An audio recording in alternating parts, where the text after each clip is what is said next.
Now we've named all these bones, so we've got IK. Now what we want to do is we want to actually split them off. So I'm going to come to this one, and what I'm going to do is press Alt-P. I'm going to disconnect the bone. Now when I grab this bone, now you'll see it's still got a line there, but it's actually disconnected away from this one. I'm going to now come to all three of these, Alt-P, disconnect bones, and I'm hoping that these, if I press dot, will all be kind of the same. Yes, they are. Okay, they're all done now. All right, so now what we want to do is we want to put an IK on this one. We'll do this one first. So if I come to this bone here, I need to make sure that I'm in pose mode. So come to pose mode. And then what I'm going to do now, I'm going to come down to my actual, this part here. And what I want to do now is actually put an IK. One thing I forgot though, if I come back to this one and I click on my bones, I need to make sure that this deform is ticked off on all 4 of these, because we don't actually want this deforming our chain. So now if I grab this, you'll see that it should just do that. And even if I'm in edit mode, that deform should be off. So you can do it in either edit or pose mode, in other words. All right, now let's come to this one. And what we want to do now is come to add bone constraint, and we're going to add in an inverse kinematics. I'll put down on the bottom right hand side what inverse kinematics do, but basically what it does is it makes a chain reaction so that you can control it from one bone and it moves very loosely. So for instance, when your foot actually moves forward with your leg, it always moves together with it. You can't move your leg and leave your foot behind or anything like that. And also it moves in a certain fluid motion, and that is what inverse kinematics does, is trying to basically cut out all the work and all of those keyframes you'd have to animate if you weren't using these. Now the next thing we need to do is we need a target. So the target is going to be our chain armature. So if you just hover over anywhere on the chain, you will see it comes up, click it on, and then you'll see it's there. Now the reason why we name this is because now it's really easy for us to see which bone it is. So the bone we're going to be looking for is going to be IK bone 2, which is this one here now.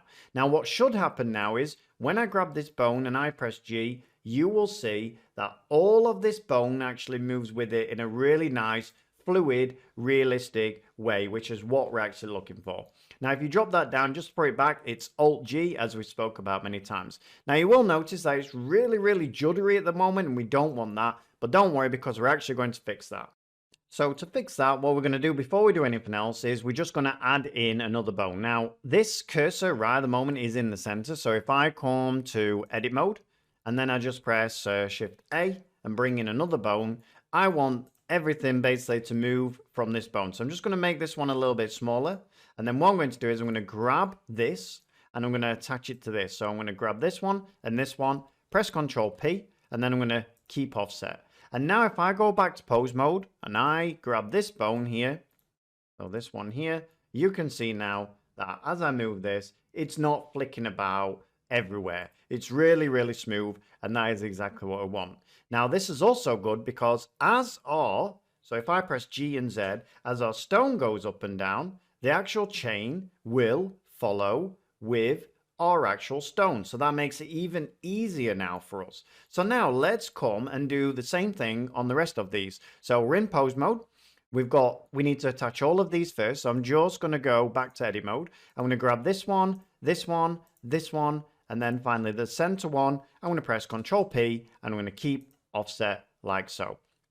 Then what I'm going to do now is I'm going to make sure, I've took the form off of all of those. I've disconnected all of those. So if I grab this one, just making sure I've disconnected it. And now I can go to pose mode and do exactly the same thing for all of these. So if I come to this one, I'm going to go now add a constraint, inverse kinematics.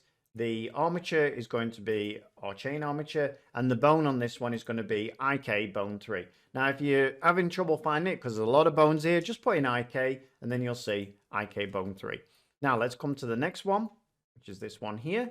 Same thing again, inverse kinematics, armature, bone, IK, and because we've got our names on, you can see IK bone 4, and then finally this one, which is here.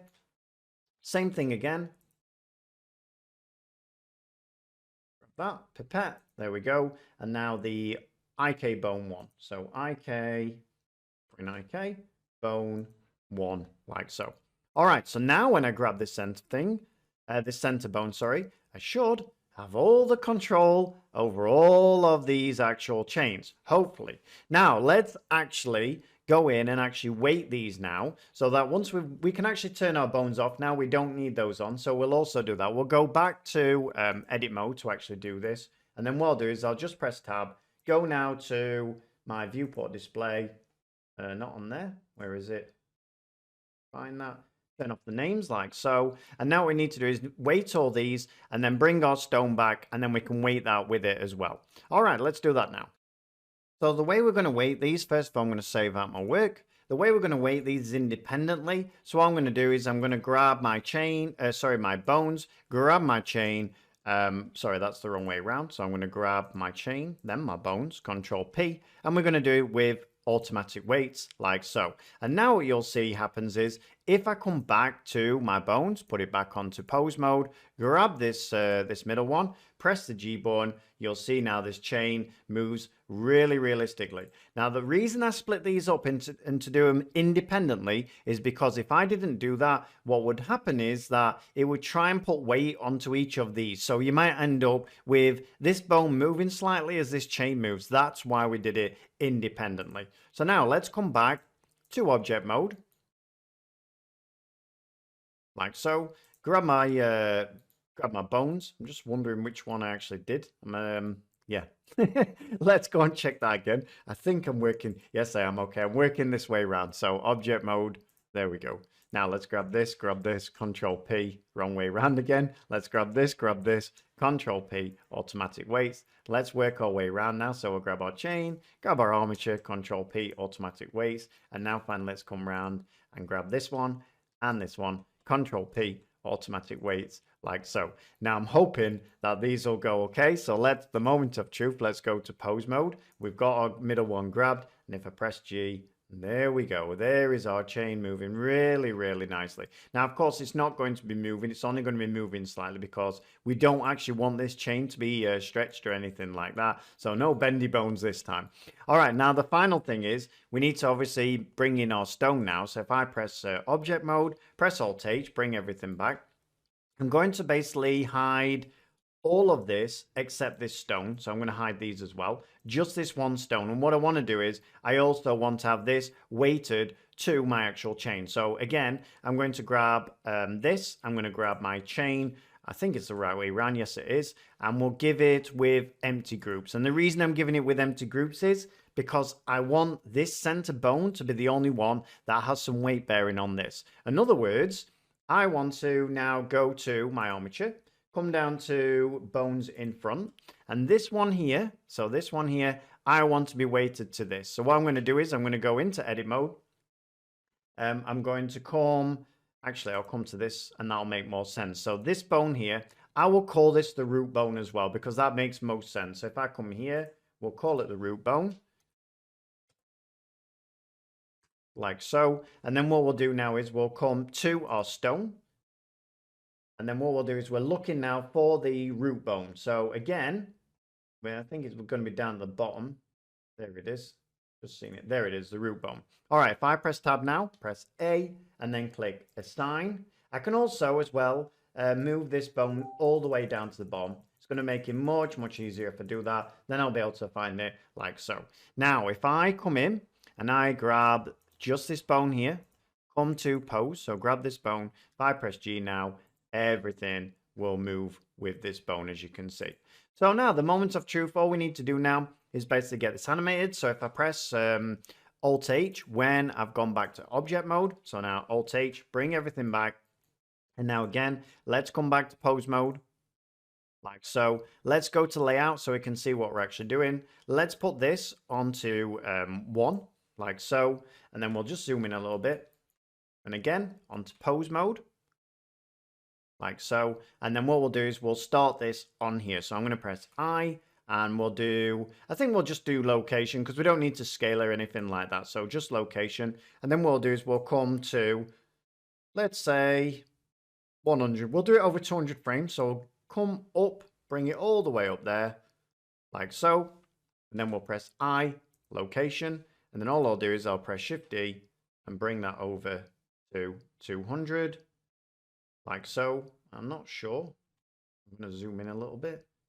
Yeah, it's, I think, is it on 200? Yes, it's on 200. And now, if I grab this, right click, interpolation, let's put it on Bezier. Let's bring it over. Let's press the space bar.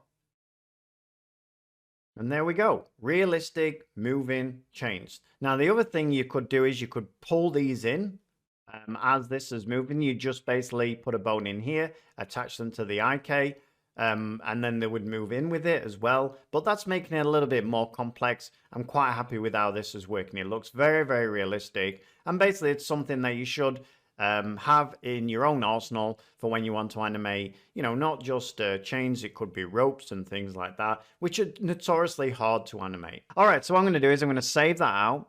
And then what we're on the next one is, if I come down and close this up, and I just close this chains off and I open up our guy here, you can see that we're finally there. So we're on now to the actual character walk cycle. So I'm just going to put my materials on, let the materials load up, and you can see that this one is out of the Unreal Engine. So, and you can see that we've got a little guy here. So this is the next one that we're going to do, our walk cycle. So I hope you enjoyed that, everyone, and I'll see you on the next one. Thanks a lot. Bye-bye.